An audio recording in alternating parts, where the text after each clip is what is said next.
Chris, why do you think some insureds fail to report claims and cover it internally? And what are some of the challenges you've seen in your career with that? That's a great question, Greg, and there is a lot to unpack here. So just bear with me as we get through this. There are multiple reasons why they may fail to report the claims. I'm just going to highlight a few of the high level, give you the why behind their thought process, some of the potential escalations, and then the overall downstream impacts. So reason number one, they believe they can simply handle it internally, not have to report it, not have to go through the filing, the hassle of it, coordinating care, injured worker having to worry about treatment authorization. Secondly, they may just not completely understand the process. They may have a very low loss frequency. So it's not something they do every day, which is great, but they don't understand how crucial it is to report the claim timely for us to be able to investigate. And then third, there's just an overall misunderstanding of how reporting claims directly impact the EMOD. There's a lot of misconceptions out there that we're going to debunk. And then four, the last one, it's more nefarious in nature, but you do have some deliberate intent not to report the claim to avoid impacting the EMOD. Now, how does that affect us? So when insured opts to cover the treatment themselves versus reporting the claim, it's generally with good intention, right? There's not anything nefarious. They just want to do what's right by their employee. They want to make sure that they're taken care of as quickly as possible. That's commendable, but it's also very short-sighted. What may seem like a minor injury here could snowball into something severe. So you think about a lot of the injuries that we look at, there could be, for example, a laceration to an upper or a lower extremity. It may seem very minuscule on its surface. You decide, you know what, we're going to send them to an OC clinic, an urgent care. We're going to pay for a one-time visit to make sure their laceration's repaired, they're released back to work. Everything's great. We don't have to report a claim. Everybody's good. Well, what happens if they're back to work within a week? That wound opens up or they become infected. And oh, by the way, they have uncontrolled diabetes. So you go all the way from a simple laceration to the possibility of having amputation of that extremity and more extensive treatment. How does that impact the claim in the EMOD? Well, you're going to have increased costs because of lost time, surgery, there's possible impairment. Everything's going to add up to make that claim more costly than if you would have gotten it. We could have put the right resources on the file to mitigate some of those exposures. Similarly, you run the risk with body creep. Let's say you have an injury that someone is, they injured their shoulder. They get initial treatment, conservative care for a sprained strain at the OC clinic. They go back to work. They have a little bit of residual stiffness, but you know what? Not a big deal. They'll go back. It'll get better. What happens if that starts to morph into like your neck complaints or then the upper back? Or let's say that they're not at 100%, so they start using that other arm more. Well, now you have the body creep. You have overuse syndrome in the other arm. So instead of having one, you have both. And then another thing is you also run the risk of an injured worker pursuing additional treatment unbeknownst to the employer. They don't want to burden the insured. They're really grateful that the initial bill was covered. They think they're probably going to get better. They may be able to handle it themselves. But it gets to a point where they may have plateaued with their conservative treatment. Treating physician then at that point wants to do diagnostics. If the diagnostics come back positive and they've failed that conservative treatment, you may be looking at a possible surgery referral. I mean, that's what we would reasonably expect. Well, we all know what happens at that point. They're going to go talk to their leader or they're going to go talk to their HR, and now we have a claim. And so how does that impact the insurance carrier at that point? The failure to report the claim timely puts us behind the eight ball. It minimizes our level of control.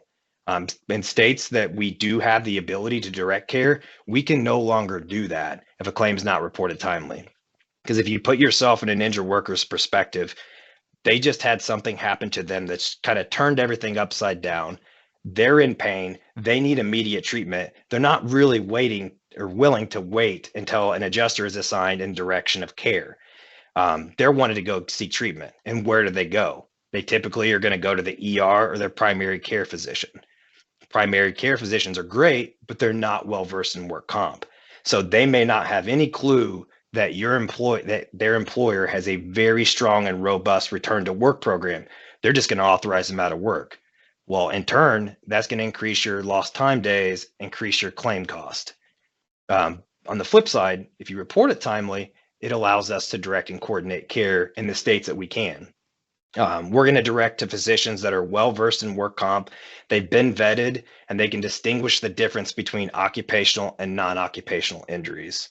So they understand the treatment guidelines, provide the quality standard of care, and then understand the impact and significance of the return to work program.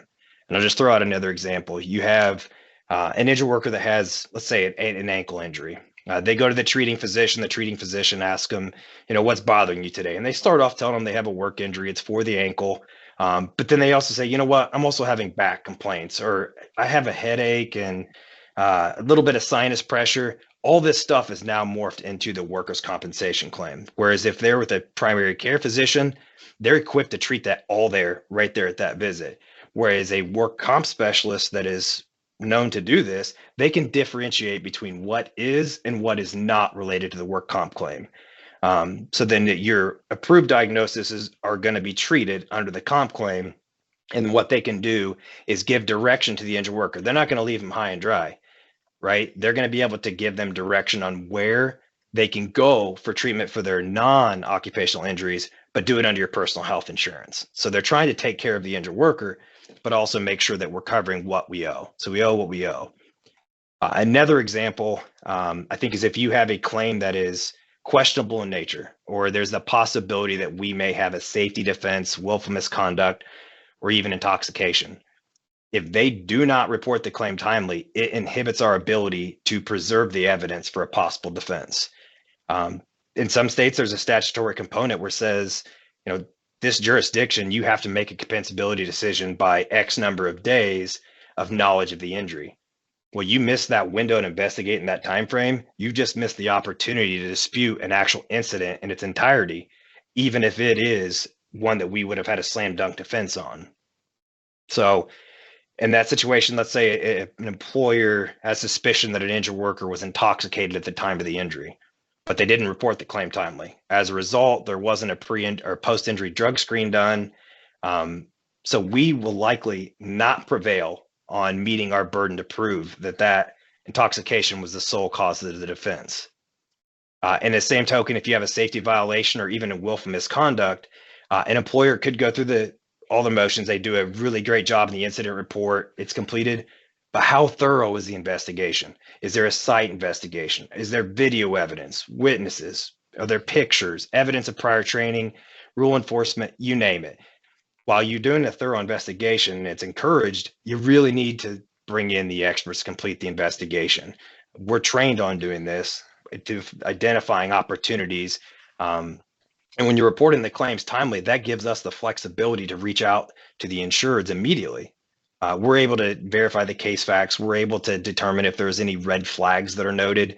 And then we move to talking with the injured worker. We're going to get a statement from the injured worker at that point in time that's going to memorialize the case facts of the alleged injury. That may seem basic in nature, but if you think of a big picture, this is really, really important in the event that they were to alter that injury, or they were alter like the body parts down the road. So we may have somebody who, they file a claim because they have pain at work. They can't really differentiate how and when it happened, but it happened at work, so it must be work related. Well, a claim's not reported at that time, and it starts to build up over time, and then over the next few weeks, they may have a specific mechanism of injury on this day at this time that they had just remembered. Well, had we had the opportunity when the first symptoms were reported to do the investigation, we could have flushed all those details out. And then finally, the last thing, and I will stop babbling, is the nefarious side. You may run into risk of penalties or bad faith allegations if you have an injured worker who reports an injury and a claim's not formally reported.